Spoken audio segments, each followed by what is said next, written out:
Доколку татко ми не беше пуштен дома, односно беше веднаш третиран и пратен на соодветна установа, можеби се уште ќе беше жив. Било каков симптом, било какво сомнение, ништо не ви е тешко да разговарате со вашиот мантичен лекар. Се работи за наша безбедност, безбедноста на нашите најблиски и на сите околу нас. Државата веќе не може да издржи да и помогне на економијата.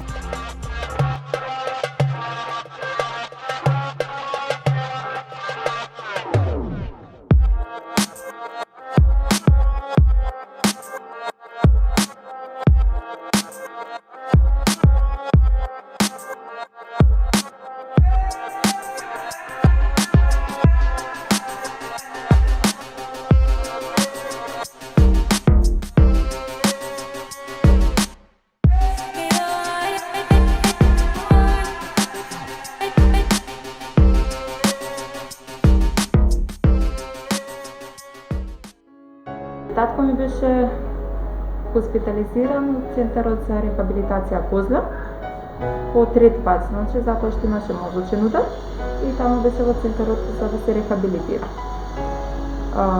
Викендот, пред да биде заразен со коронавирусот, си развил одредени симптоми, како што се температура, отежнато дишење, проблеми со бубрезите, но никој од тама не реагирал.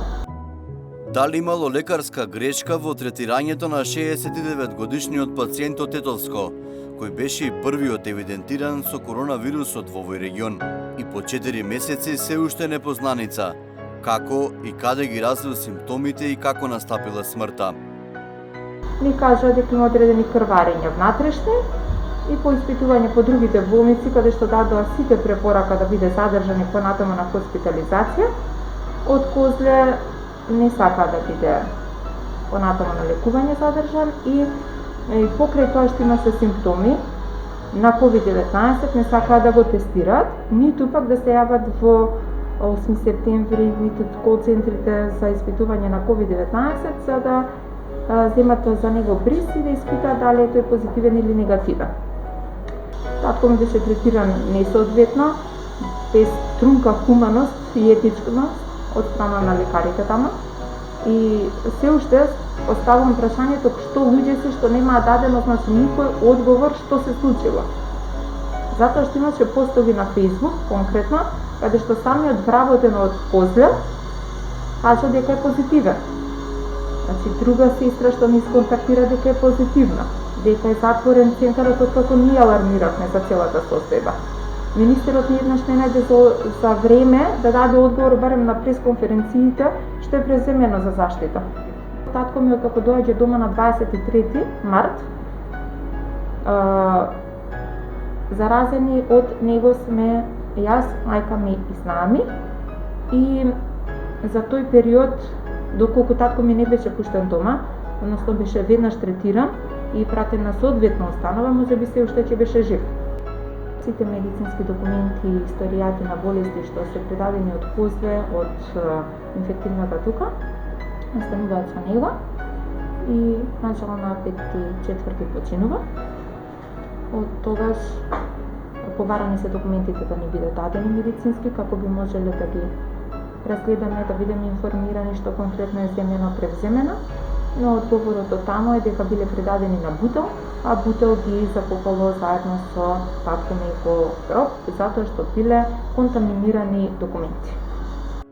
Многу семејства, како Апостоловски во Полошкиот крај, се соочија со тешкиот вирус, но и покрај високите бројки, многу од граѓаните не ги почитуваат мерките. Мора да избегнувате собири, апелирам по, не знам кој пат, сите колеги, сите медиуми апелираат да се избегнуваат сите собири, дали фамилиарни.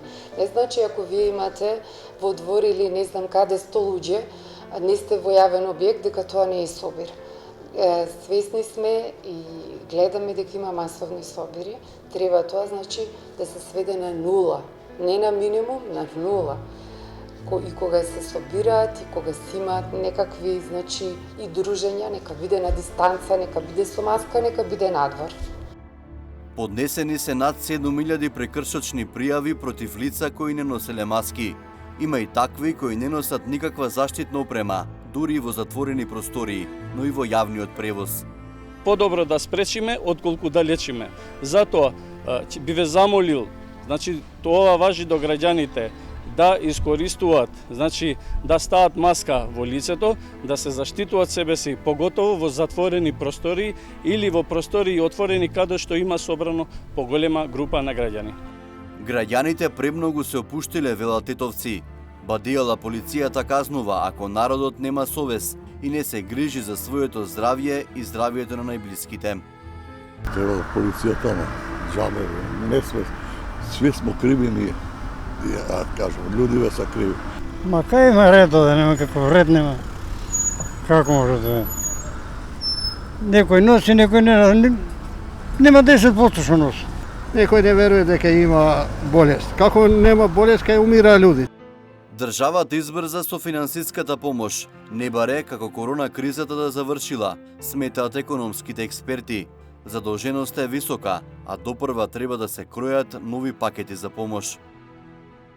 Ако имаме полоша варијанта, искрено не знам колку може да биде полоша од колку што сега е, ако имаме многу полоша варијанта од на есен и понатаму, не знам сега како ние ќе им помогнеме на нашата економија, на нашите бизнеси. Кризата удри во малите и средните предпријатија во Полошко. Тие директно зависат од потребите на граѓаните, кои се во лоша економска состојба. Последиците на пандемијата врз економијата во градот се огромни.